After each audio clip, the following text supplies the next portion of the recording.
or witnessing now a building of a superstate, of the European superstate. The European Commission and Germany and France are trying to transform the European Union into a superstate.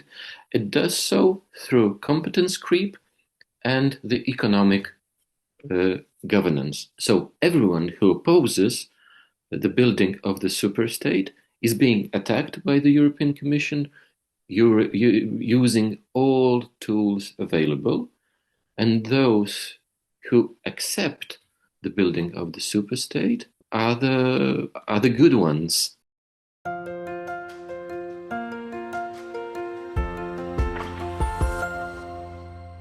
Hello everybody, this is Pascal from Neutrality Studies, and today I'm talking to Artur Ciechanowicz.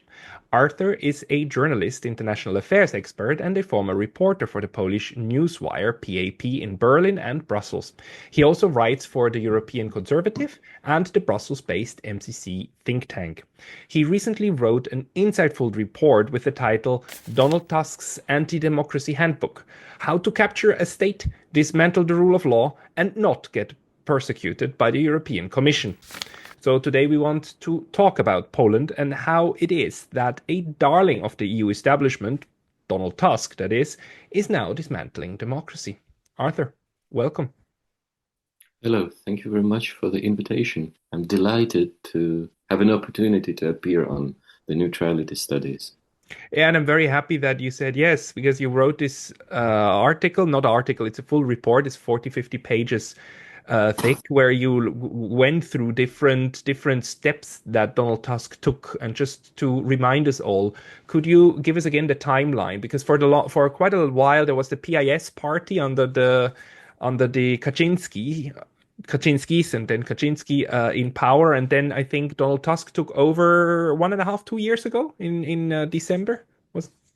Yes, on the 13th of December 2023, the new government was sworn in after 8 years of PIS rule.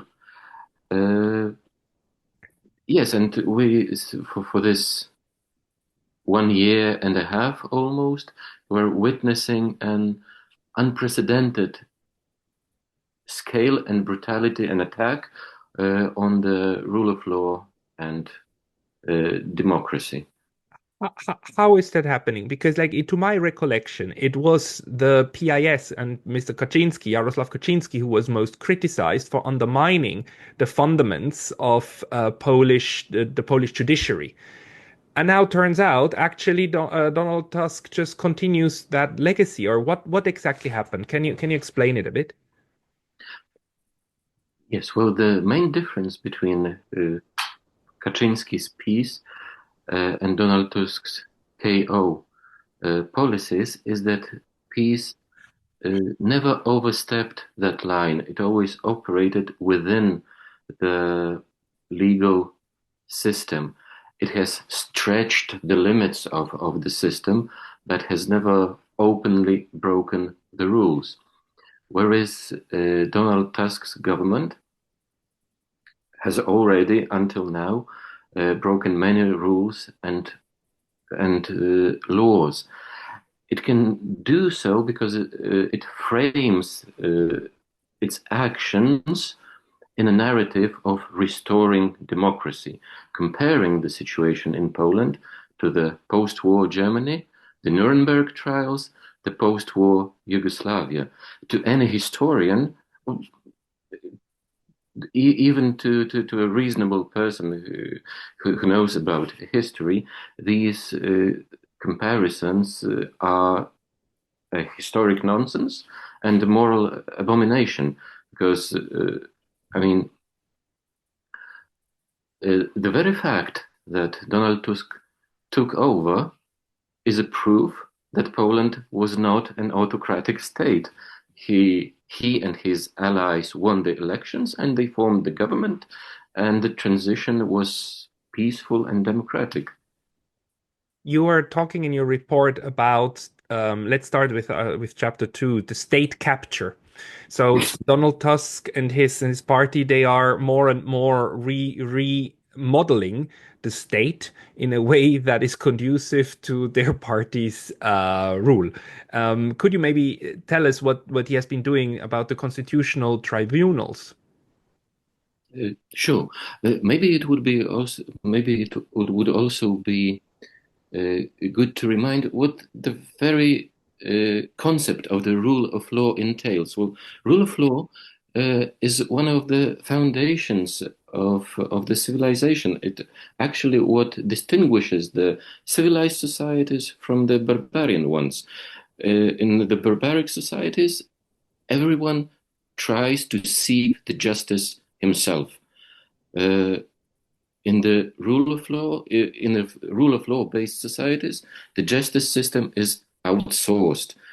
Uh, and it's crucial to the social cohesion because if there is a war of one family against the other family, it impedes the development of the societies. So the rule of law concept is crucial to the development of the societies. But to have the functioning rule of law system, the judiciary, and so on, first of all, you have to outsource them, and the second thing, you have to provide them with power, with a certain power, even with physical power, so that the system, the judiciary, the rule of law is respected. And everything works well if the justice system applies the law. If it starts to do politics, then the whole texture, the whole democratic texture, the fabric is undermined. And that is what was happening in Poland. In the Polish political and constitutional system, the Constitutional Tribunal plays a crucial role as it checks whether the laws passed by the parliament uh, are constitutional, if they conform with the constitution. So it plays a very important controlling role. Tusk's administration accused the Constitutional Tribunal uh, of being politicized and is ignoring, simple as that, is ignoring the institution itself and its rulings. Could you give us a concrete example? For example, the Constitutional Tribunal ruled that one of the parliamentary commissions dealing with the Pegasus scandal is unconstitutional, but the government and the parliament ignored the ruling and the commission goes on functioning. It is one of the commissions that was established to perform a kind of show trial, uh, to uh, to show that the PiS government was autocratic and acted outside the boundaries of the legal system, and it's just one of several examples where the government is ignoring a constitutional institution, uh, and it may have far-reaching consequences because when the next government comes, it might also say, "Okay, we'll take this legacy and we'll go on. We'll stretch it even further." Is it fair to say that the Constitutional Tribunal is like very similar to the Supreme Court in the United States, the body charged with interpreting the Constitution and well, checking laws, but also taking complaints from the citizenry about unconstitutional acts of the government? Yes, we could say so. It's just that in Poland we've got two separate institutions, the Constitutional Tribunal and a Supreme Court, while in the United States, the competences are sort of collected in one body, in one institution. But I see. yes, So the government actually just ignoring a ruling of the Constitutional Tribunal would be equivalent to the US government just to some extent just ignoring a Supreme Court ruling if that came down. absolutely, absolutely. And why is that? Why is that not an outcry? I mean, this. First of all, how is it possible? I mean, I guess it's possible because the Constitutional Tribunal itself has no enforcement mechanism. But I suppose also on the EU level, people just don't care because I do remember how loudly the PIS was criticized whenever they try to change the rules of the game of how judges are appointed or change the number of judges and so on. And all of that, I mean, I haven't heard about this except from you. Mhm. Well, you have raised several issues in this question. Uh, we are starting our report with MCC by a motto, a phrase that was pronounced by the Peruvian Nobel Prize winner about the perfect dictatorship in Mexico. He said in the 90s that the perfect dictatorship is not Cuba, but Mexico. Let's remind perhaps our viewers that Mexico was ruled by one party for 71 years from the 20s of the 20th century to the 2000. Uh, and it did so because it had a friendly international environment and it used a terror in a targeted and limited way. It was not like a Soviet Union where you had millions, tens of millions of people uh, executed or sent to Siberia. In Mexico, the elections took place. They were rigged, they were corrupt, but they were taking place regularly, and not there were no large terror campaigns against the population. And of course, it's not that this is an accurate analogy to what is happening in Poland, uh, but it captures the gist. Tusk's government uses the judiciary, for example, the National Prosecutor's Office, to target the political opponents. And if you use force in a limited way, there is no chance there is no big chance of huge public outcry because it doesn't affect many people. It affects certain individuals, a party, a political party maybe, but most of the population, most of Poles, do not sort of feel it themselves. That's one thing. The other thing is the friendly international environment. As you have mentioned, the silence of the European Commission is very conspicuous. There was also a very telling moment in December 2023 when Tusk was taking over the public media using the police and the private security companies. A European commissioner tasked with the rule of law, surprise, surprise, came to Poland and during a common press conference with the American ambassador, they congratulated the Tusk government and sort of suggested that they see no problem with what was happening. So it was a clear sign of support for the actions undertaken by the new uh, administration. Yes, I hope Yeah, this more or less answers the question. it does. It's just, there's a pattern now, and the pattern in Europe goes through the judiciary. We now had in Romania the most popular candidate being made ineligible through through the judiciary with no good reasons other than this person doesn't isn't fit for office because he doesn't support key policies that the judges say are key policies. It's a circular reasoning.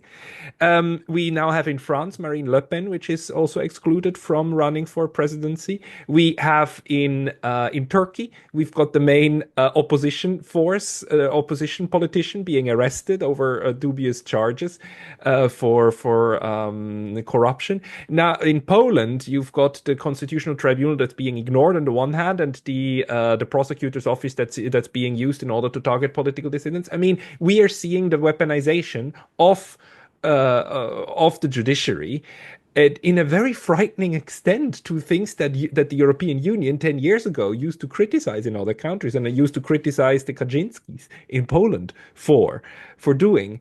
And this is all gone. How do you explain that to yourself? What is it that makes the difference between EU cracks down on somebody or EU lets weaponization of the judiciary just pass? What's the defining element?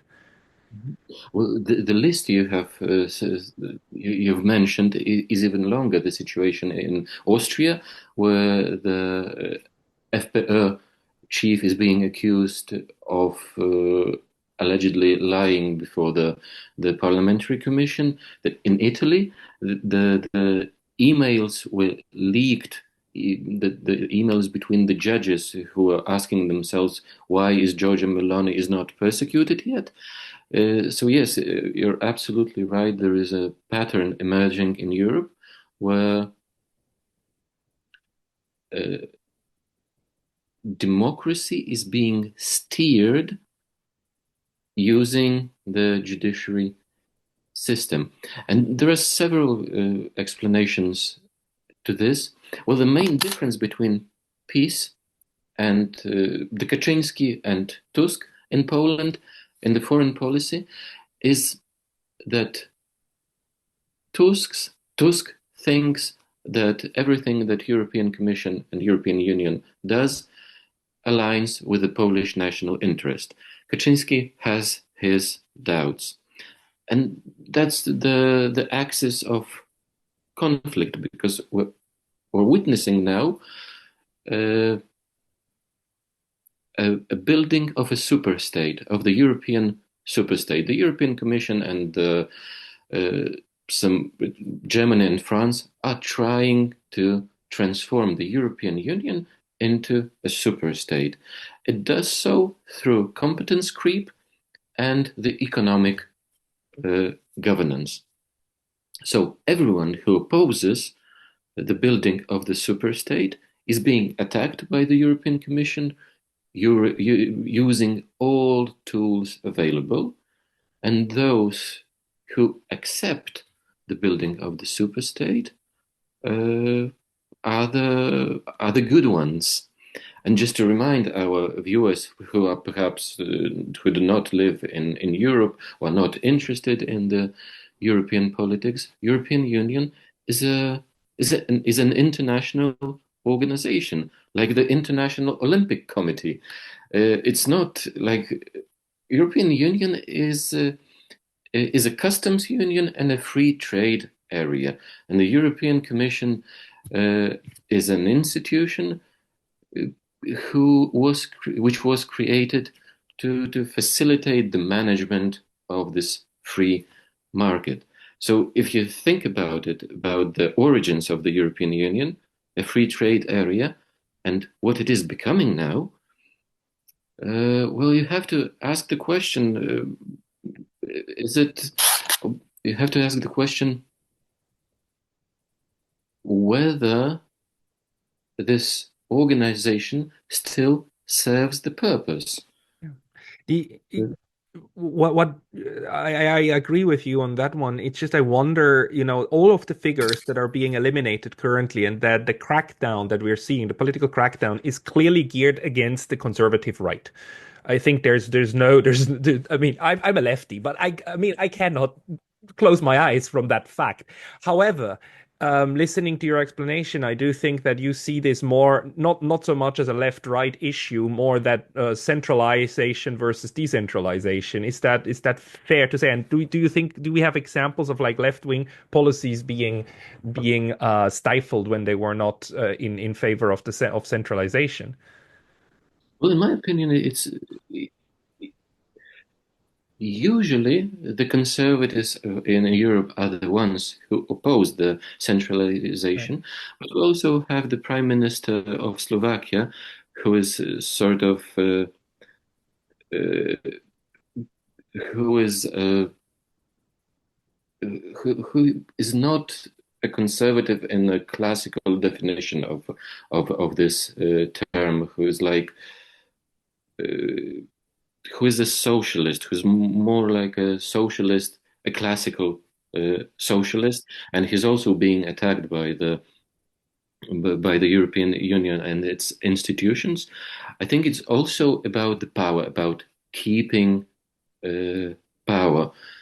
Uh, if you look at the parties who support the centralization of the European Union, these are, of course, the socialists and the social democrats, but also the EPP, the European People's Party, the post-Christian Democrats, Yeah, the the center Germans. right, Yes, yes, the who, Angela who Merkel kind actually, of people. Yeah.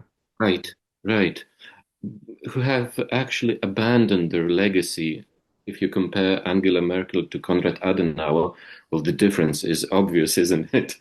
And the third party, the European party that also supports the centralization, is the Renew, is the liberals.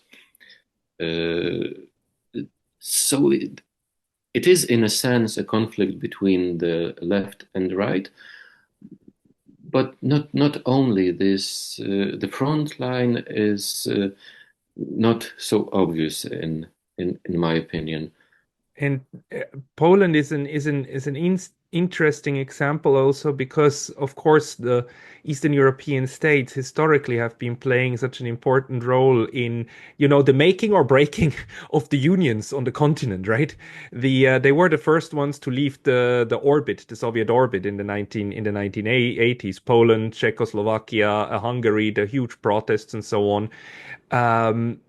Now, especially in former Eastern the Soviet sphere, is do you feel that there's a memory of this being subdued under a bigger institution? Is this also playing into the national discourse in Poland or not? Well, that's a very interesting question. Well, of course, in a sense, Poles, the older generations, still recall how it was being subdued and being in this Soviet sphere of influence. But I don't think they are comparing the two systems, because obviously the difference there are differences Yeah. between the European Union and the Soviet Union. One of them being that the European Union acts in a much more civilized way. It's Yeah. And I don't want to imply that the European Union is like the Soviet Union. I just want to imply that when we have these processes of trying to squeeze people into one camp, uh, the Eastern European states and Poland had a different experience than, like, let's say the West Germans right. or the French who started the European Union, right? And having said that, I absolutely agree with you that Poland is crucial to building the European superstate. That is why it has become a testing ground for weaponizing the judiciary against the opposition because it's relatively big. It's one of the biggest countries in the European Union. It lies in a strategically important place of the European Union. It's like it's always being said that Poland is a bridge between East and West, but it also a bridge between South and North. So controlling Poland is crucial to building, to implementing, to realizing this idea of European superstate that is being obviously pushed by Germany, that tries to leverage its importance through the EU membership. It started already in the early 2000s when the economy was not so good in Germany under Schröder, so he introduced some social reforms. But then under Merkel, the Germans realized that membership in the European Union can leverage their actual importance in the Europe itself, but also in the world, in the relations with the US, for example. Right. Could you maybe lay out a bit what you've learned through Poland? Because, like, the view that we are getting at the moment is very limited to high profile cases, right? In Romania, in now in France, of how this current regime of repression starts to try to get rid of these undesirable high profile cases. But in Poland, in your report, you talk about much more much smaller and subtle ways in which Donald Tusk is currently trying to make sure that he keeps Poland on track for further EU integration. Can you maybe give us the other instruments that they're using at the moment? You mean the instruments of controlling the population? Yeah, of what kind of acts are being committed, especially through the judiciary. I mean, you name two, like ignoring the constitutional tribunal. The other one is using the prosecutor's office in order to go after certain individuals and not after others. But you also have a subchapter on arbitocracy. Arbitocracy. What do you mean with that one? Arbitrocracy is it is a situation where you respect one rulings and ignore others according to your current interests, and that is what was also happening. It was very funny uh, when well, just to give some background, the political parties in Poland are state funded. They receive the compensation of the funds they have used during the electoral campaign, and PiS is waiting to receive the compensation of the funds it has spent for the parliamentary electoral campaign 2 years ago. But and there is a ruling of the Supreme Court that the government should transfer the funds to the bank account. But the finance minister does not do this. It's also very interesting in the modern bureaucracies where an official has a huge power in his or her signature. It's unlawful to withhold these funds, but actually a minister, an official, can do it just because he can, just because he can withhold the signature. And that's one of the examples of an arbitrocracy where an official of the Tusk's government does not respect a ruling of a Supreme Court.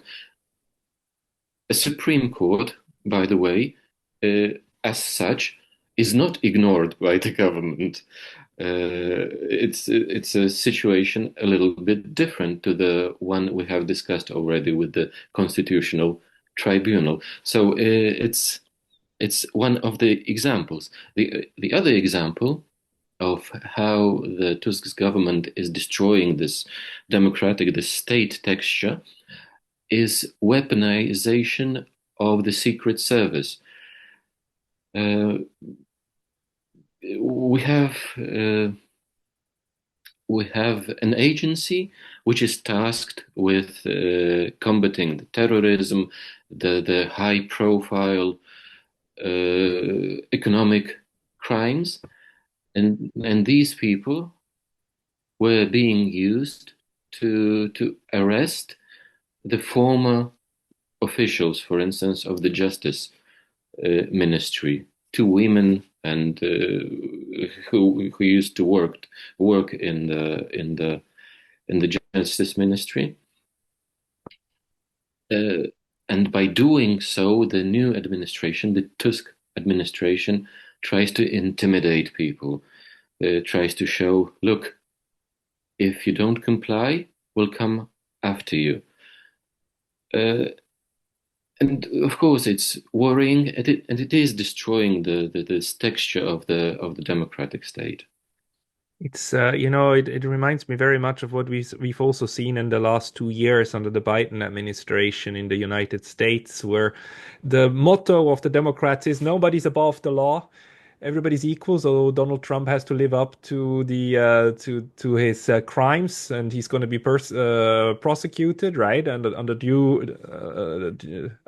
in due course, and how it has to happen according to the law. But of course, he's then being accused of very minute crimes that, the whole hush scandal, hush money scandal. Paying hush money is not a crime. The crime that he was convinced for was that his bookkeeper did booking entries in a way that the state doesn't allow, which is ridiculous in order to prosecute a former U.S. president, right? But that happened, and at the same time, the same president then gives a blanco guarantee and a pardon, a blanco pardon to all of his, including his family, including his son, and all of the people who used to work for him before they are even accused of any wrongdoing. But he just does so in order to exonerate them from anything they can be accused of. So is it the same kind of mechanisms that now the Tusk is using against his political opponents?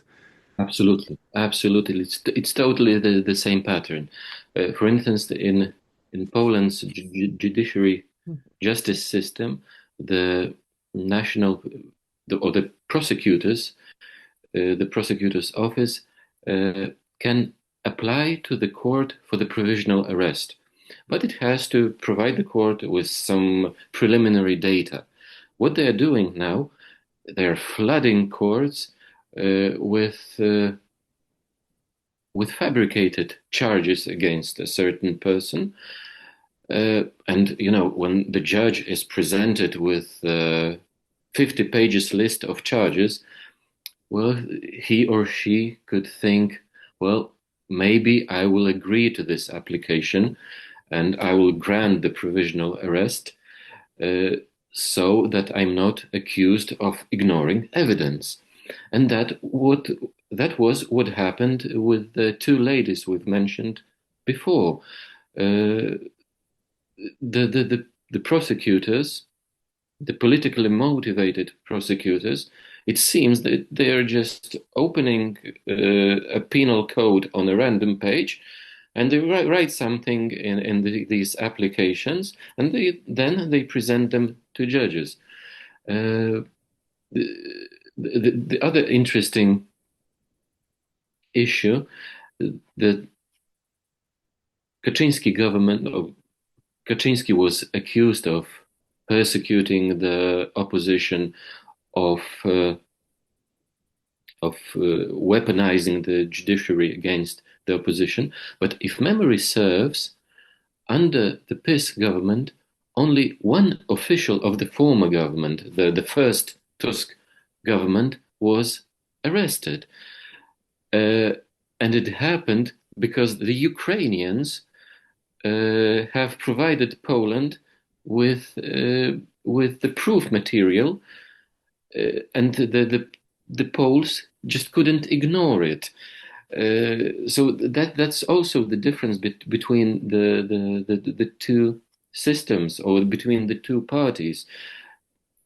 You can say many things about peace, but they were quite easygoing with their political opponents. While now the Tusk government is cracking down on the opposition and using means all means available. There is also another example. A long time associate of Jarosław Kaczynski, and his assistant, died 3 days after being questioned by the prosecutor.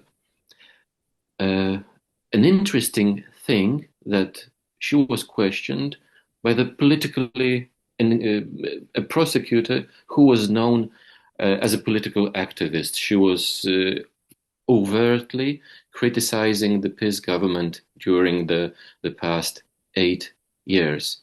Can you imagine a situation in the US, a totally hypothetical situation in the US, where Donald Trump, who is not a president already, is being questioned by Kamala Harris, who was a California attorney, in the presence of Joe Biden, for instance? Would you accept such a situation as lawful or even legal? And it happened in Poland. So, I mean, politicization of the judiciary is one of the oldest tricks in the book, right? In order to get rid of political enemies, but it's not a sign of strength. I mean, one of the reasons why political parties want to refrain from when taking over power from prosecuting the previous government is because you don't want that to happen to yourself in the future. There's one of two reasons why you do that. A, when you get desperate. B, when you think that you're invincible and there's not going to be a next opposition to come in and take Yes. over after you, right? What do you think is the current motivation for these changes, also in Romania and also in France, that now it seems that high office, like a high profile opposition politicians are now fair game to the ones who are holding power currently? Hmm. Uh, well, I think one of the reason is that people just got used to to this kind of misuse of the judiciary uh, system. That's the they do it because they can, or because they think they can, and because the nations are being or were being fed with the examples from different countries, like from Poland. But the internal motivation is obviously to get rid of the opposition. The temptation to govern indefinitely is probably too big to resist, and then exterior motivation is are the expectations of this EU oligarchy, of the group that holds power in an amorphic deep state, European deep state that tries to build the superstate. So, in my opinion, these are three main motives that drive the ones who misuse the judiciary. I'm most interested in the third one that you mentioned because uh, if the calculation, because we had a Tusk government before, we had a PIS government before, and they behaved differently from the current one, right? So, do you think that by now the current Tusk government's assessment is that the even if they should lose power and in the future PIS should come back into office, the protecting umbrella, the protecting hand of the EU is going to be strong enough to shield them from the PIS then starting to use the same mechanisms as they are using against the PIS right now. And therefore, the EU center even extending a helping hand to the integrationists in member states and thereby speeding up the process. Because otherwise you wouldn't do that, right? If you are afraid that it might swing back, the pendulum might swing back, then you would refrain from touching the power centers on the other side. Well, I'm almost certain that in the event uh, in the event of the elections, or in the event when Tusk or his circle loses the elections, he will flee the country. I'm almost certain of this because he has crossed so many lines, and he has attacked so many people that it's almost sure that peace will go after him and his supporters. I mean, not supporters, his allies. So he personally will probably flee Poland for Berlin or Brussels. What will happen to the other ones is hard to say, because going to the perhaps gist of your question, if the change is possible in Poland, I mean, if peace is capable of winning the elections, yes, he is, because Poland is polarized, but there is still the conservative side, the right wing, is still a little bit more strong in the polls than the centrist and the left, the liberal side. Uh, there is a very interesting, again, an interesting analogy to Germany. It was said that Merkel's tactic throughout the years, or her strategy, was let me recall the exact German term for this strategy. It was uh,